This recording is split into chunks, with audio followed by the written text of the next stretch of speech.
आपके घर में भी लाखों करोड़ का धन खुद चलकर आएगा। तो अब तैयार हो जाइए, क्योंकि सूर्य देव का यह गुप्त मंत्र आपका सभी दरवाजा खोलकर अपार धन देने वाला है। ये कोई साधारण शब्द नहीं है भक्तों, ये सूर्य देव की दिव्य कृपा का रहस्य है, जिसे केवल भाग्यशाली लोग ही जान पाते हैं। अगर आपने इसे घर में बजा दिया तो समझिए कि लाखों करोड़ों का धन खुद चलकर आपके द्वार आएगा। सूर्य देव जो जीवन के आधार हैं, संपदा, सफलता और तेजस्विता के स्वामी हैं, जब आप उनका यह गुप्त मंत्र सुनते हैं तो वह प्रसन्न होकर आपके जीवन में ऐसा प्रकाश भरते हैं जो हर प्रकार का अंधकार, हर तरह का बाधा और दरिद्रता को भस्म कर देता है। ना कोई विशेष पूजा करनी है, ना कोई बड़ा अनुष्ठान, सिर्फ इस मंत्र को घर में रोज बजाएं और अपने जीवन को धन दौलत से परिपूर्ण करने की विनती सूर्य देव से जरूर करें। आपका बंद भाग्य भी खुलकर सोने जैसा दमकने लगेगा भक्तों।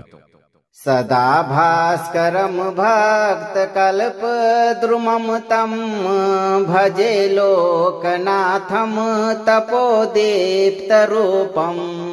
करे यः प्रकाशं तमः संघराय नमामि प्रभुं दिव्यतेजः स्वरूपम्।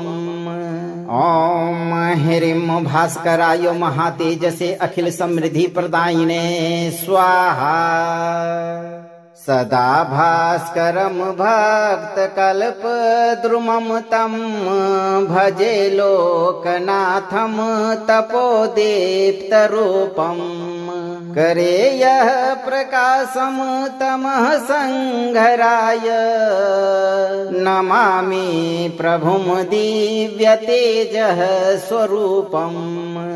ओम ह्रीं भास्कराय महातेजसे अखिल समृद्धि प्रदायिने स्वाहा।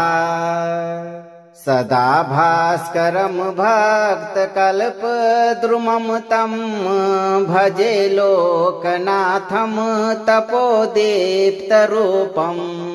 करे यः प्रकाशं तमः संघराय नमामि प्रभुं दिव्यतेजः स्वरूपम्। ओम ह्रीं भास्कराय महातेजसे अखिल समृद्धि प्रदायिने स्वाहा। सदा भास्करं भक्तकल्पद्रुमं तं भजे लोकनाथं तपोदीप्तरूपम् करे यः प्रकाशं तमः संघराय नमामि प्रभुं दिव्यतेजः स्वरूपम्। ओम ह्रीं भास्कराय महातेजसे अखिल समृद्धि प्रदायिने स्वाहा।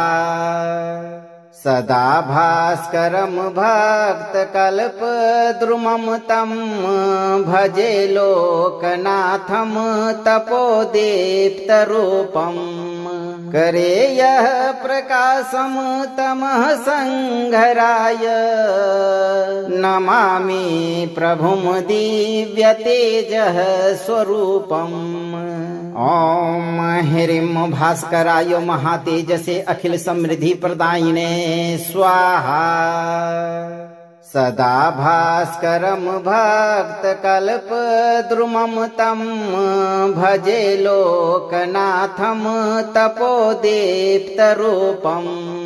करे यः प्रकाशं तमः संघराय नमामि प्रभुं दिव्यतेजः स्वरूपम्। ओम ह्रीं भास्कराय महातेजसे अखिल समृद्धि प्रदायिने स्वाहा। सदा भास्करं भक्तकल्पद्रुमं तं भजे लोकनाथं तपोदीप्तरूपम् करे यः प्रकाशं तमः संघराय नमामि प्रभुं दिव्यतेजः स्वरूपम्।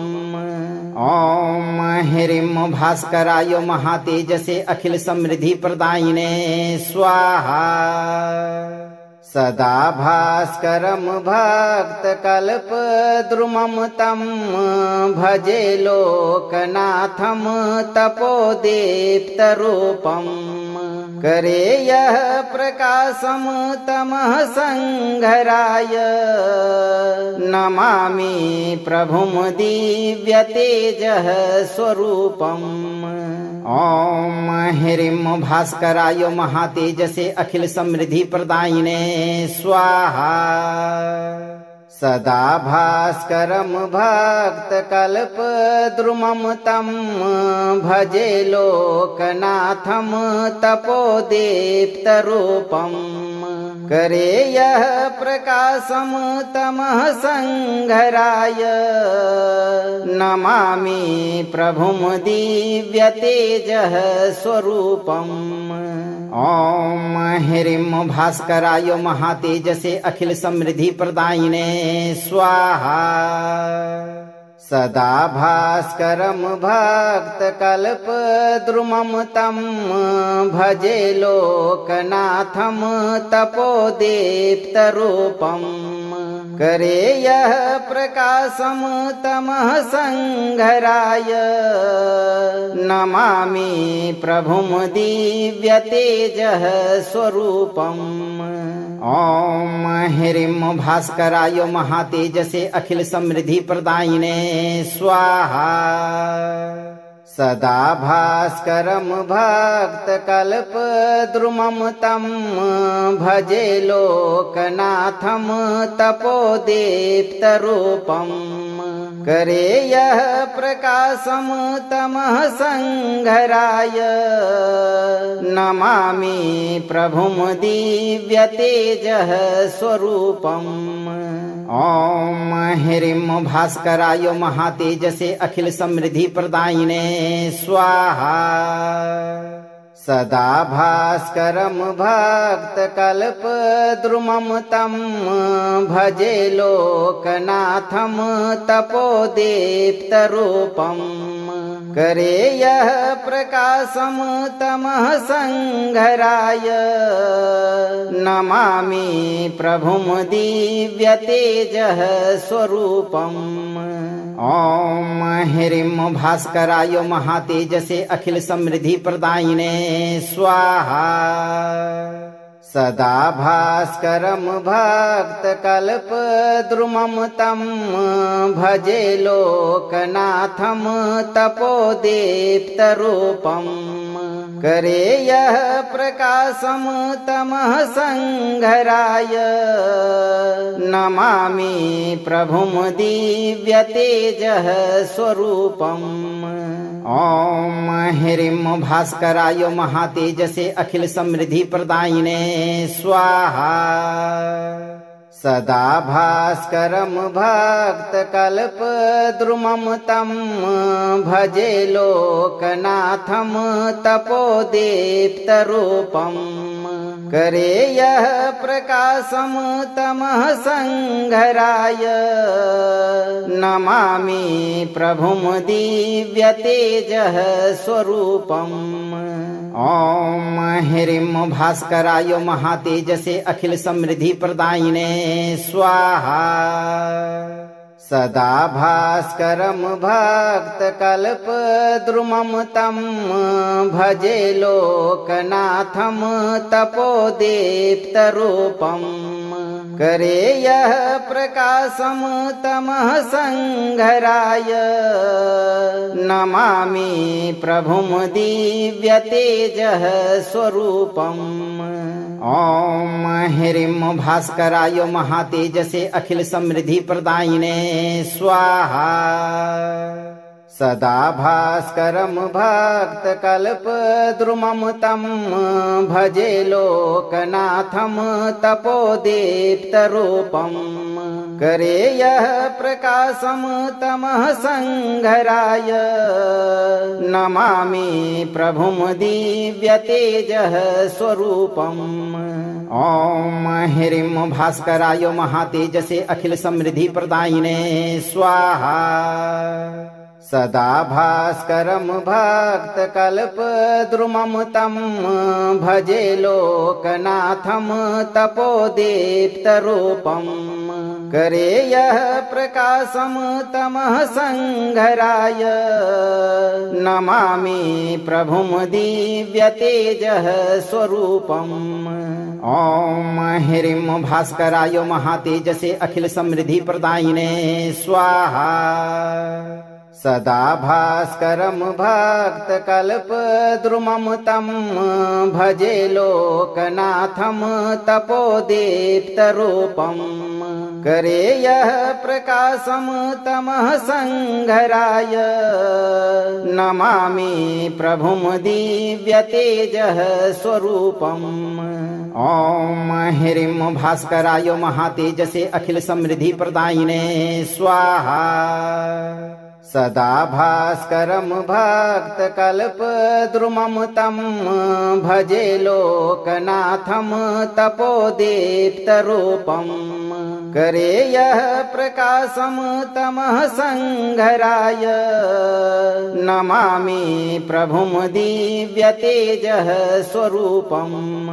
ॐ ह्रीं भास्कराय महातेजसे अखिल समृद्धि प्रदायिने स्वाहा। सदा भास्करं भक्तकल्पद्रुमं तं भजे लोकनाथं तपोदीप्तरूपम् करे यः प्रकाशं तमः संघराय नमामि प्रभुं दिव्यतेजः स्वरूपम्। ॐ ह्रीं भास्कराय महातेजसे अखिल समृद्धि प्रदायिने स्वाहा। सदा भास्करं भक्तकल्पद्रुमं तं भजे लोकनाथं तपोदीप्तरूपम् करे यः प्रकाशं तमः संघराय नमामि प्रभुं दिव्यतेजः स्वरूपम्। ॐ ह्रीं भास्कराय महातेजसे अखिल समृद्धि प्रदायिने स्वाहा। सदा भास्करं भक्तकल्पद्रुमं तं भजे लोकनाथं तपोदीप्तरूपम् करे यः प्रकाशं तमः संघराय नमामि प्रभुं दिव्यतेजः स्वरूपम्। ॐ ह्रीं भास्कराय महातेजसे अखिल समृद्धि प्रदायिने स्वाहा। सदा भास्करं भक्तकल्पद्रुमं तं भजे लोकनाथं तपोदीप्तरूपम् करे यः प्रकाशं तमः संघराय नमामि प्रभुं दिव्यतेजः स्वरूपम्। ॐ ह्रीं भास्कराय महातेजसे अखिल समृद्धि प्रदायिने स्वाहा। सदा भास्करं भक्तकल्पद्रुमं तं भजे लोकनाथं तपोदीप्तरूपम् करे यः प्रकाशं तमः संघराय नमामि प्रभुं दिव्यतेजः स्वरूपम्। ॐ ह्रीं भास्कराय महातेजसे अखिल समृद्धि प्रदायिने स्वाहा। सदा भास्करं भक्तकल्पद्रुमं तं भजे लोकनाथं तपोदीप्तरूपम् करे यः प्रकाशं तमः संघराय नमामि प्रभुं दिव्यतेजः स्वरूपम्। ॐ ह्रीं भास्कराय महातेजसे अखिल समृद्धि प्रदायिने स्वाहा। सदा भास्करं भक्तकल्पद्रुमं तं भजे लोकनाथं तपोदीप्तरूपम् करे यः प्रकाशं तमः संघराय नमामि प्रभुं दिव्यतेजः स्वरूपम्। ॐ ह्रीं भास्कराय महातेजसे अखिल समृद्धि प्रदायिने स्वाहा। सदा भास्करं भक्तकल्पद्रुमं तं भजे लोकनाथं तपोदीप्तरूपम् करे यः प्रकाशं तमः संघराय नमामि प्रभुं दिव्यतेजः स्वरूपम्। ॐ ह्रीं भास्कराय महातेजसे अखिल समृद्धि प्रदायिने स्वाहा। सदा भास्करं भक्तकल्पद्रुमं तं भजे लोकनाथं तपोदीप्तरूपम्। करे यः प्रकाशं तमः संघराय नमामि प्रभुं दिव्यतेजः स्वरूपम्।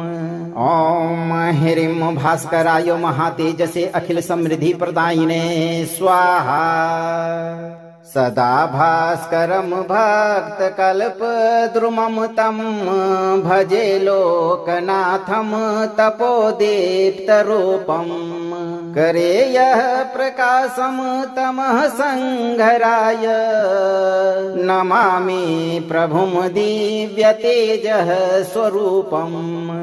ॐ ह्रीं भास्कराय महातेजसे अखिल समृद्धि प्रदायिने स्वाहा।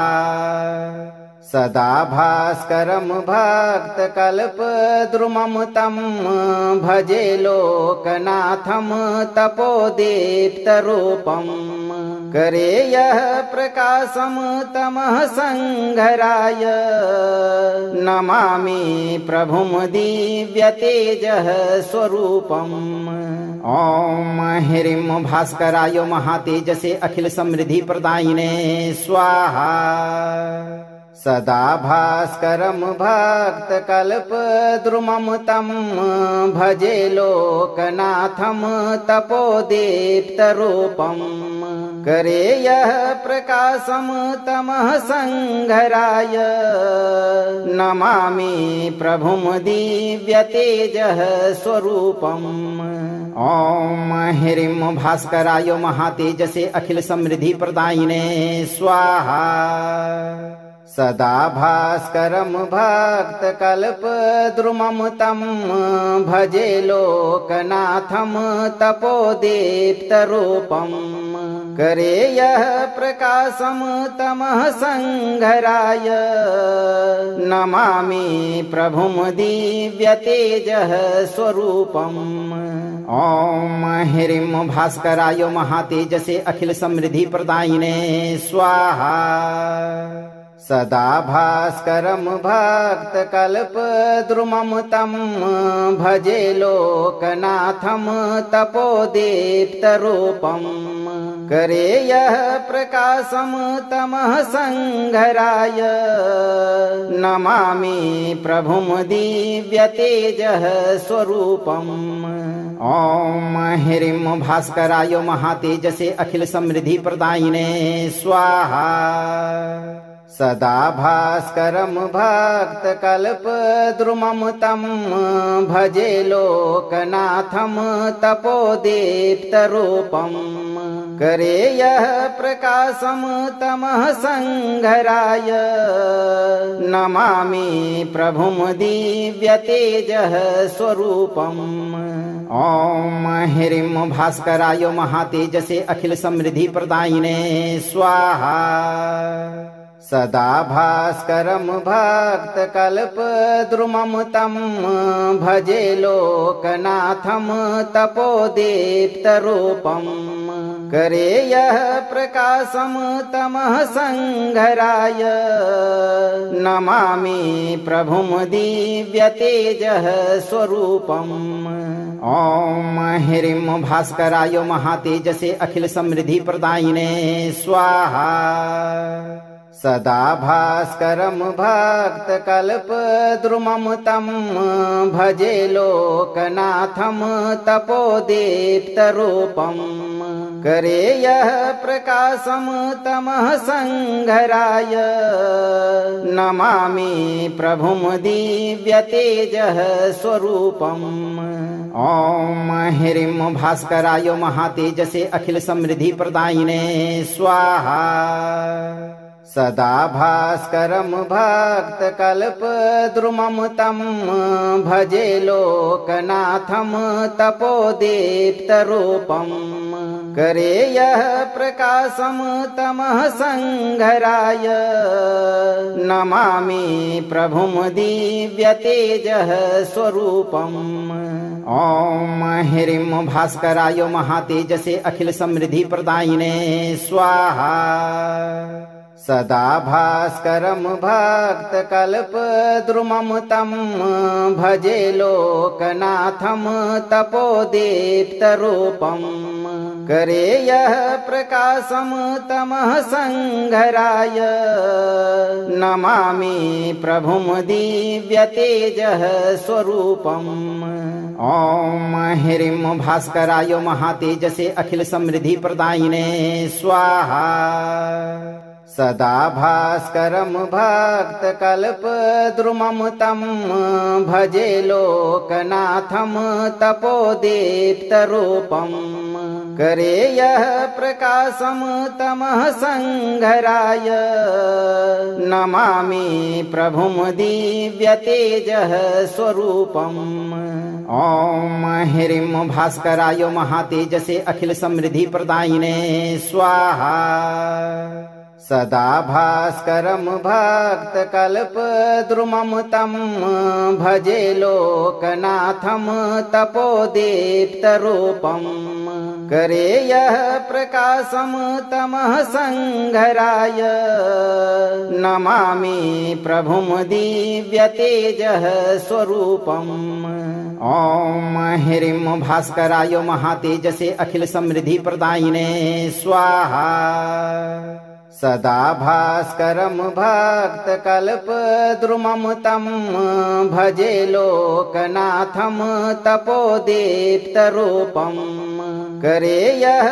प्रकाशं तमः संघराय नमामि प्रभुं दिव्यतेजः स्वरूपम् ॐ ह्रीं भास्कराय महातेजसे अखिल समृद्धि प्रदायिने स्वाहा सदा भास्करं भक्तकल्पद्रुमं तं भजे लोकनाथं तपोदीप्तरूपम् करे यः प्रकाशं तमः संघराय नमामि प्रभुं दिव्यतेजः स्वरूपम् ॐ ह्रीं भास्कराय महातेजसे अखिल समृद्धि प्रदायिने स्वाहा सदा भास्करं भक्तकल्पद्रुमं तं भजे लोकनाथं तपोदीप्तरूपम् करे यः प्रकाशं तमः संघराय नमामि प्रभुं दिव्यतेजः स्वरूपम् ॐ ह्रीं भास्कराय महातेजसे अखिल समृद्धि प्रदायिने स्वाहा सदा भास्करं भक्तकल्पद्रुमं तं भजे लोकनाथं तपोदीप्तरूपम् करे यः प्रकाशं तमः संघराय नमामि प्रभुं दिव्यतेजः स्वरूपम् ॐ ह्रीं भास्कराय महातेजसे अखिल समृद्धि प्रदायिने स्वाहा सदा भास्करं भक्तकल्पद्रुमं तं भजे लोकनाथं तपोदीप्तरूपम् करे यः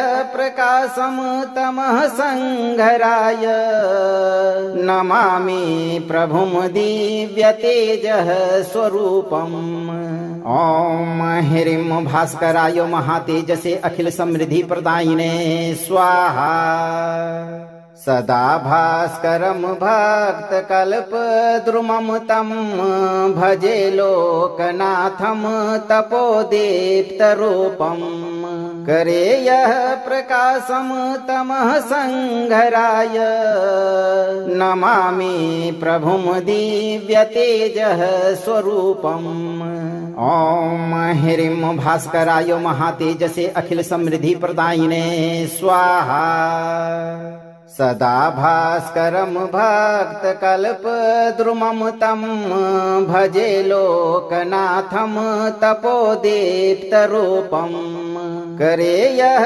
प्रकाशं तमः संघराय नमामि प्रभुं दिव्यतेजः स्वरूपम् ॐ ह्रीं भास्कराय महातेजसे अखिल समृद्धि प्रदायिने स्वाहा सदा भास्करं भक्तकल्पद्रुमं तं भजे लोकनाथं तपोदीप्तरूपम् करे यः प्रकाशं तमः संघराय नमामि प्रभुं दिव्यतेजः स्वरूपम् ॐ ह्रीं भास्कराय महातेजसे अखिल समृद्धि प्रदायिने स्वाहा सदा भास्करं भक्तकल्पद्रुमं तं भजे लोकनाथं तपोदीप्तरूपम् करे यः प्रकाशं तमः संघराय नमामि प्रभुं दिव्यतेजः स्वरूपम् ॐ ह्रीं भास्कराय महातेजसे अखिल समृद्धि प्रदायिने स्वाहा सदा भास्करं भक्तकल्पद्रुमं तं भजे लोकनाथं तपोदीप्तरूपम् करे यः प्रकाशं तमः संघराय नमामि प्रभुं दिव्यतेजः स्वरूपम् ॐ ह्रीं भास्कराय महातेजसे अखिल समृद्धि प्रदायिने स्वाहा सदा भास्करं भक्तकल्पद्रुमं तं भजे लोकनाथं तपोदीप्तरूपम् करे यः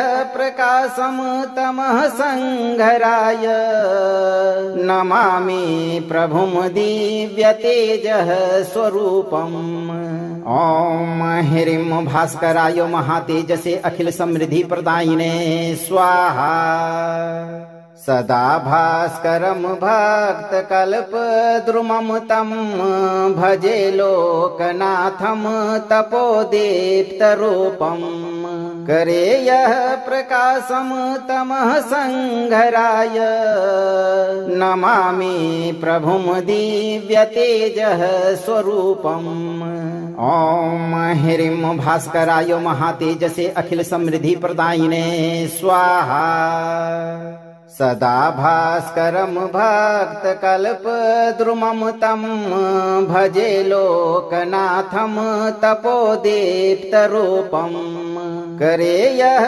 प्रकाशं तमः संघराय नमामि प्रभुं दिव्यतेजः स्वरूपम् ॐ ह्रीं भास्कराय महातेजसे अखिल समृद्धि प्रदायिने स्वाहा सदा भास्करं भक्तकल्पद्रुमं तं भजे लोकनाथं तपोदीप्तरूपम् करे यः प्रकाशं तमः संघराय नमामि प्रभुं दिव्यतेजः स्वरूपम् ॐ ह्रीं भास्कराय महातेजसे अखिल समृद्धि प्रदायिने स्वाहा सदा भास्करं भक्तकल्पद्रुमं तं भजे लोकनाथं तपोदीप्तरूपम् करे यः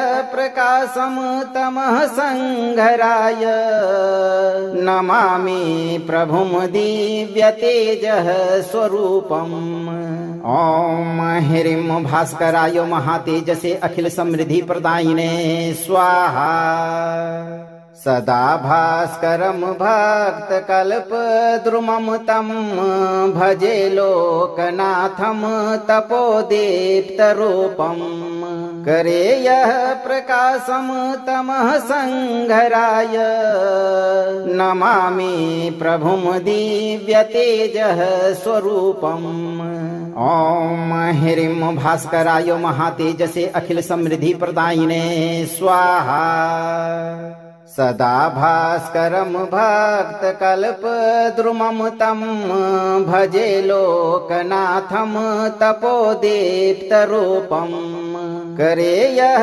प्रकाशं तमः संघराय नमामि प्रभुं दिव्यतेजः स्वरूपम् ॐ ह्रीं भास्कराय महातेजसे अखिल समृद्धि प्रदायिने स्वाहा सदा भास्करं भक्तकल्पद्रुमं तं भजे लोकनाथं तपोदीप्तरूपम् करे यः प्रकाशं तमः संघराय नमामि प्रभुं दिव्यतेजः स्वरूपम् ॐ ह्रीं भास्कराय महातेजसे अखिल समृद्धि प्रदायिने स्वाहा सदा भास्करं भक्तकल्पद्रुमं तं भजे लोकनाथं तपोदीप्तरूपम् करे यः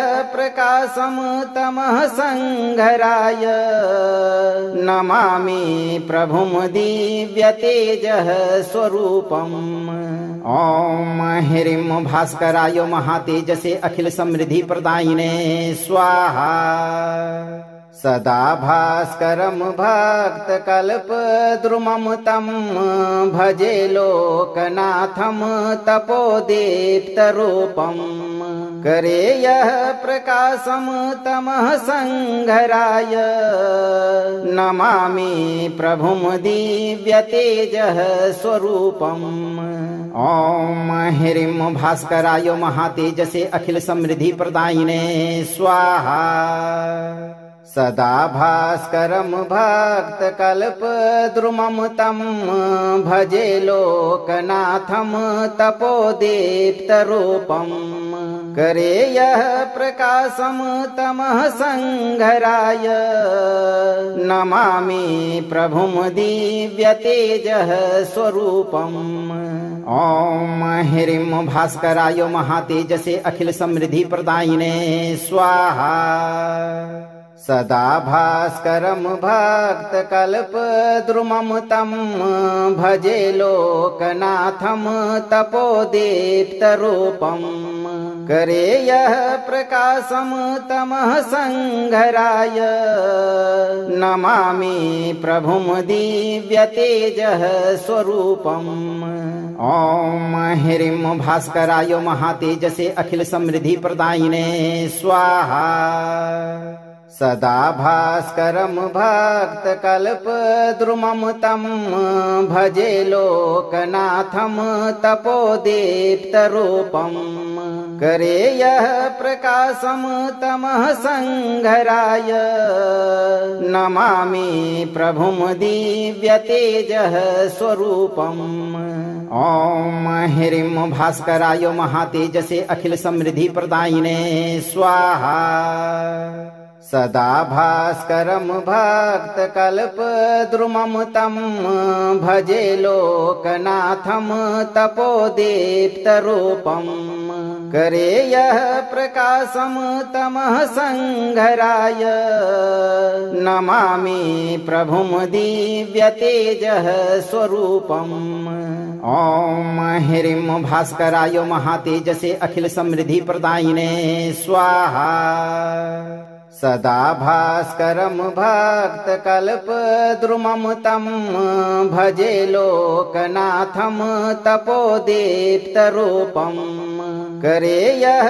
प्रकाशं तमः संघराय नमामि प्रभुं दिव्यतेजः स्वरूपम् ॐ ह्रीं भास्कराय महातेजसे अखिल समृद्धि प्रदायिने स्वाहा सदा भास्करं भक्तकल्पद्रुमं तं भजे लोकनाथं तपोदीप्तरूपम् करे यः प्रकाशं तमः संघराय नमामि प्रभुं दिव्यतेजः स्वरूपम् ॐ ह्रीं भास्कराय महातेजसे अखिल समृद्धि प्रदायिने स्वाहा सदा भास्करं भक्तकल्पद्रुमं तं भजे लोकनाथं तपोदीप्तरूपम् करे यः प्रकाशं तमः संघराय नमामि प्रभुं दिव्यतेजः स्वरूपम् ॐ ह्रीं भास्कराय महातेजसे अखिल समृद्धि प्रदायिने स्वाहा सदा भास्करं भक्तकल्पद्रुमं तं भजे लोकनाथं तपोदीप्तरूपम् करे यः प्रकाशं तमः संघराय नमामि प्रभुं दिव्यतेजः स्वरूपम् ॐ ह्रीं भास्कराय महातेजसे अखिल समृद्धि प्रदायिने स्वाहा सदा भास्करं भक्तकल्पद्रुमं तं भजे लोकनाथं तपोदीप्तरूपम् करे यः प्रकाशं तमः संघराय नमामि प्रभुं दिव्यतेजः स्वरूपम् ॐ ह्रीं भास्कराय महातेजसे अखिल समृद्धि प्रदायिने स्वाहा सदा भास्करं भक्तकल्पद्रुमं तं भजे लोकनाथं तपोदीप्तरूपम् करे यः प्रकाशं तमः संघराय नमामि प्रभुं दिव्यतेजः स्वरूपम् ॐ ह्रीं भास्कराय महातेजसे अखिल समृद्धि प्रदायिने स्वाहा सदा भास्करं भक्तकल्पद्रुमं तं भजे लोकनाथं तपोदीप्तरूपम् करे यः प्रकाशं तमः संघराय नमामि प्रभुं दिव्यतेजः स्वरूपम् ॐ ह्रीं भास्कराय महातेजसे अखिल समृद्धि प्रदायिने स्वाहा सदा भास्करं भक्तकल्पद्रुमं तं भजे लोकनाथं तपोदीप्तरूपम् करे यः प्रकाशं तमः संघराय नमामि प्रभुं दिव्यतेजः स्वरूपम् ॐ ह्रीं भास्कराय महातेजसे अखिल समृद्धि प्रदायिने स्वाहा सदा भास्करं भक्तकल्पद्रुमं तं भजे लोकनाथं तपोदीप्तरूपम् करे यः प्रकाशं तमः संघराय नमामि प्रभुं दिव्यतेजः स्वरूपम् ॐ ह्रीं भास्कराय महातेजसे अखिल समृद्धि प्रदायिने स्वाहा सदा भास्करं भक्तकल्पद्रुमं तं भजे लोकनाथं तपोदीप्तरूपम् करे यः प्रकाशं तमः संघराय नमामि प्रभुं दिव्यतेजः स्वरूपम् ॐ ह्रीं भास्कराय महातेजसे अखिल समृद्धि प्रदायिने स्वाहा सदा भास्करं भक्तकल्पद्रुमं तं भजे लोकनाथं तपोदीप्तरूपम् करे यः प्रकाशं तमः संघराय नमामि प्रभुं दिव्यतेजः स्वरूपम् ॐ ह्रीं भास्कराय महातेजसे अखिल समृद्धि प्रदायिने स्वाहा सदा भास्करं भक्तकल्पद्रुमं तं भजे लोकनाथं तपोदीप्तरूपम् करे यः प्रकाशं तमः संघराय नमामि प्रभुं दिव्यतेजः स्वरूपम् ॐ ह्रीं भास्कराय महातेजसे अखिल समृद्धि प्रदायिने स्वाहा सदा भास्करं भक्तकल्पद्रुमं तं भजे लोकनाथं तपोदीप्तरूपम् करे यः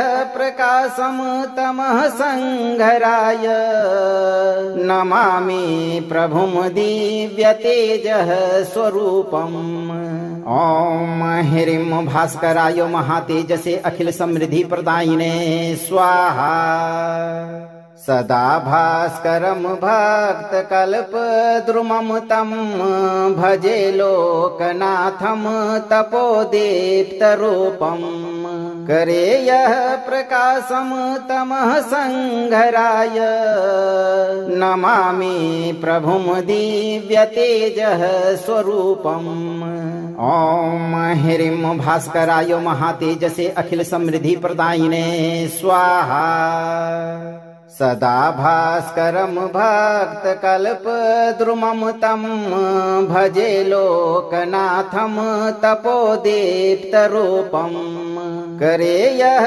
प्रकाशं तमः संघराय नमामि प्रभुं दिव्यतेजः स्वरूपम् ॐ ह्रीं भास्कराय महातेजसे अखिल समृद्धि प्रदायिने स्वाहा सदा भास्करं भक्तकल्पद्रुमं तं भजे लोकनाथं तपोदीप्तरूपम् करे यः प्रकाशं तमः संघराय नमामि प्रभुं दिव्यतेजः स्वरूपम् ॐ ह्रीं भास्कराय महातेजसे अखिल समृद्धि प्रदायिने स्वाहा सदा भास्करं भक्तकल्पद्रुमं तं भजे लोकनाथं तपोदीप्तरूपम् करे यः प्रकाशं तमः संघराय नमामि प्रभुं दिव्यतेजः स्वरूपम् ॐ ह्रीं भास्कराय महातेजसे अखिल समृद्धि प्रदायिने स्वाहा सदा भास्करं भक्तकल्पद्रुमं तं भजे लोकनाथं तपोदीप्तरूपम् करे यः प्रकाशं तमः संघराय नमामि प्रभुं दिव्यतेजः स्वरूपम् ॐ ह्रीं भास्कराय महातेजसे अखिल समृद्धि प्रदायिने स्वाहा सदा भास्करं भक्तकल्पद्रुमं तं भजे लोकनाथं तपोदीप्तरूपम् करे यः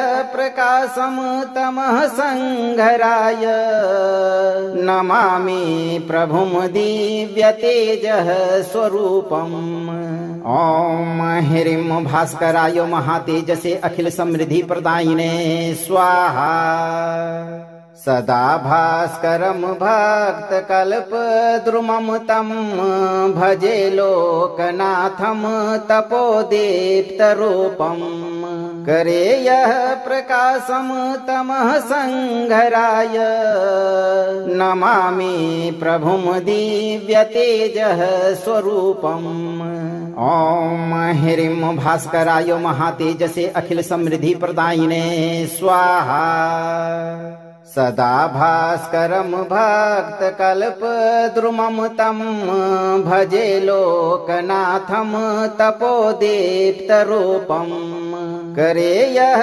प्रकाशं तमः संघराय नमामि प्रभुं दिव्यतेजः स्वरूपम् ॐ ह्रीं भास्कराय महातेजसे अखिल समृद्धि प्रदायिने स्वाहा सदा भास्करं भक्तकल्पद्रुमं तं भजे लोकनाथं तपोदीप्तरूपम् करे यः प्रकाशं तमः संघराय नमामि प्रभुं दिव्यतेजः स्वरूपम् ॐ ह्रीं भास्कराय महातेजसे अखिल समृद्धि प्रदायिने स्वाहा सदा भास्करं भक्तकल्पद्रुमं तं भजे लोकनाथं तपोदीप्तरूपम् करे यः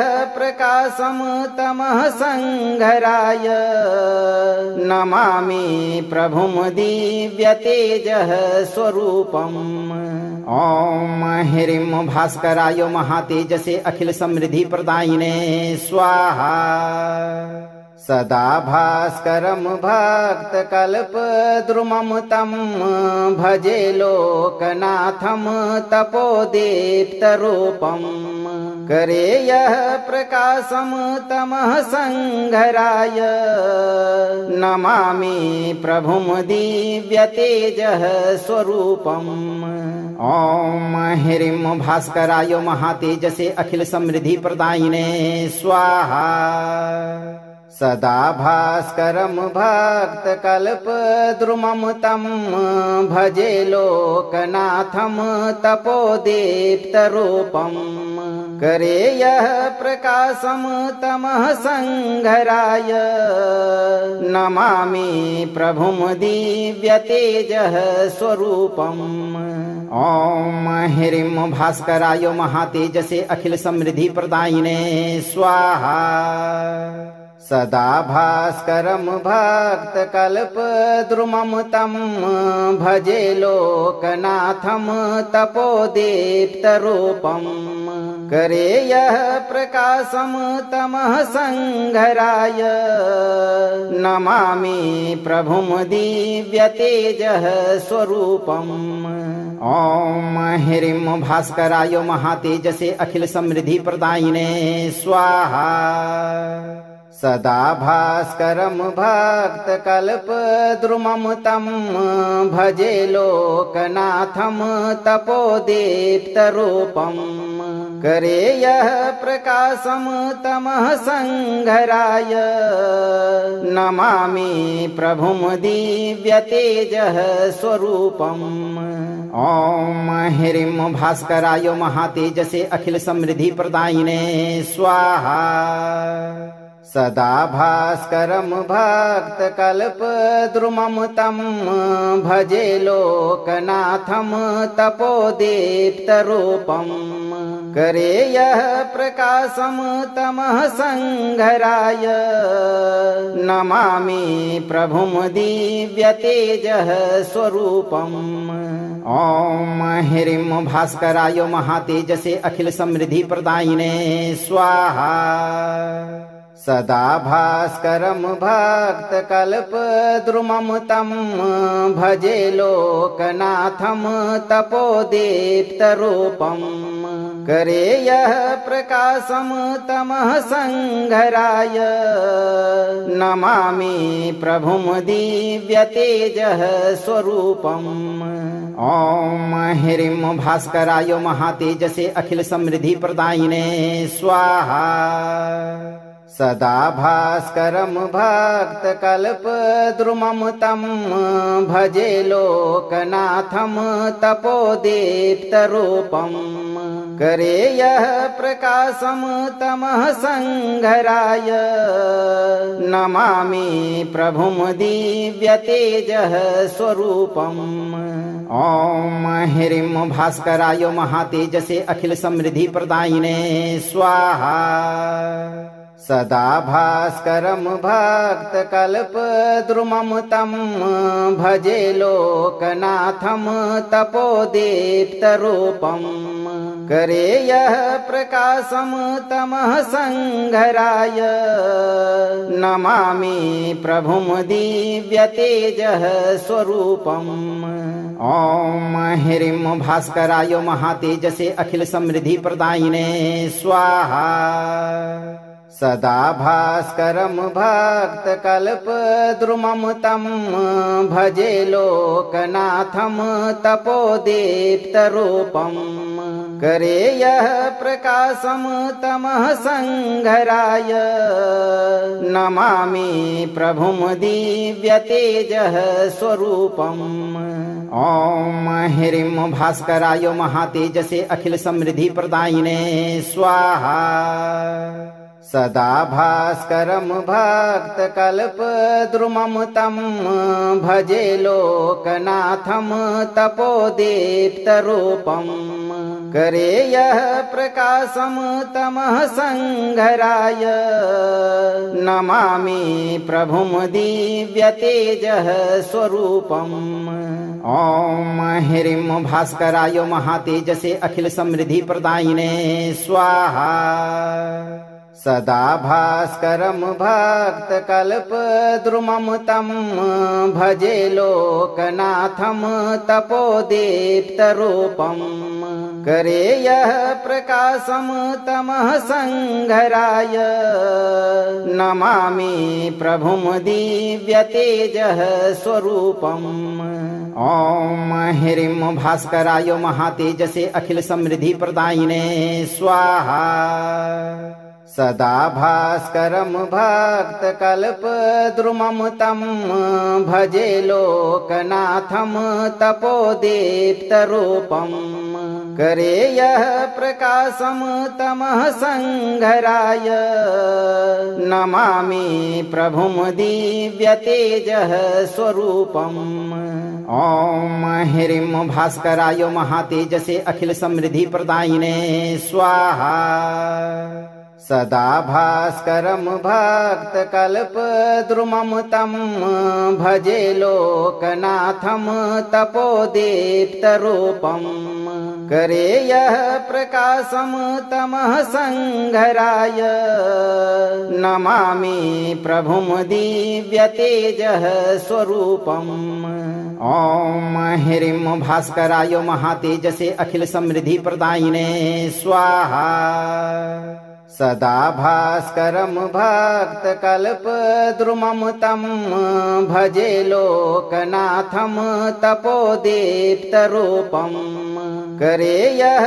प्रकाशं तमः संघराय नमामि प्रभुं दिव्यतेजः स्वरूपम् ॐ ह्रीं भास्कराय महातेजसे अखिल समृद्धि प्रदायिने स्वाहा सदा भास्करं भक्तकल्पद्रुमं तं भजे लोकनाथं तपोदीप्तरूपम् करे यः प्रकाशं तमः संघराय नमामि प्रभुं दिव्यतेजः स्वरूपम् ॐ ह्रीं भास्कराय महातेजसे अखिल समृद्धि प्रदायिने स्वाहा सदा भास्करं भक्तकल्पद्रुमं तं भजे लोकनाथं तपोदीप्तरूपम् करे यः